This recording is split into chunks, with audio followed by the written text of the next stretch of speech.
Titanic जहाज का मलबा देखने की चाह लेकर अटलांटिक महासागर में 13,000 फीट की गहराई में गई पनडुब्बी टाइटन नष्ट हो गई है।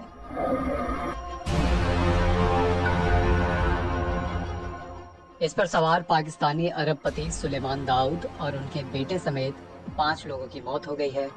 बचाव कर्मियों ने इस हादसे की पुष्टि की है और साथ ही ये भी कहा है कि लाशों को निकाल पाना संभव नहीं दिख रहा। इस टाइटन पनडुब्बी का पता एक रिमोट से चलने वाले जहाज ने लगाया है। बताया जा रहा है कि मलबा टाइटैनिक के मलबे से कुछ 100 फीट की दूरी पर ही पाया गया है। विशेषज्ञों का कहना है कि अटलांटिक महासागर का ये इलाका काफी रहस्यों से भरा हुआ है, जो एक तरह से अंधेरी दुनिया की तरह ही है। टाइटैनिक का मलबा अटलांटिक महासागर में 4 किलोमीटर की गहराई में स्थित है। इस इलाके को मिडनाइट जोन कहा जाता है, जहां सूर्य की रोशनी नहीं पहुंच पाती है। ऐसे में किसी अंडर वाटर व्हीकल का रास्ता भटकना आसान होता है। पनडुब्बी जिस रोशनी की मदद से आगे बढ़ती है वो कुछ मीटर तक ही होती है।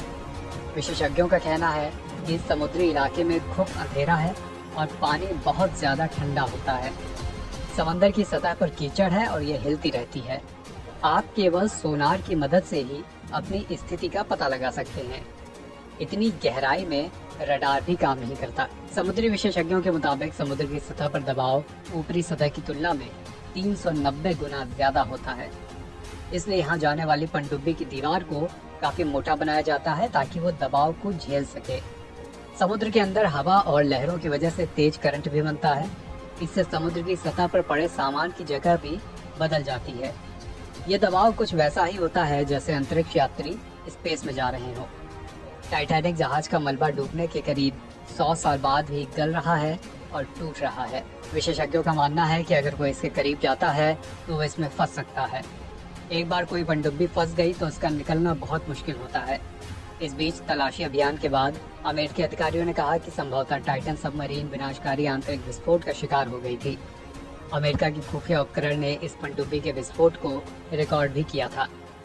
विशेषज्ञों का कहना है कि अगर इस सबमरीन के हल में कोई भी दिक्कत होगी तो वो मिली सेकेंड में ही पनडुब्बी को तबाह कर दी होगी। इस सबमरीन का यात्रा शुरू करने के 1 घंटे 45 मिनट बाद ही संपर्क टूट गया था। इसके बाद से लगातार ही पूरे समुद्र में पनडुब्बी की तलाश चल रही थी। लगातार ये खबरें आ रही थी कि पनडुब्बी में अब ऑक्सीजन की कमी लगातार होती जा रही है, ऑक्सीजन का स्तर गिरता जा रहा है। इसमें भी लगातार शंका जताई जा रही थी कि पनडुब्बी में जो भी लोग हैं उन्हें बचाया जा सकेगा या नहीं।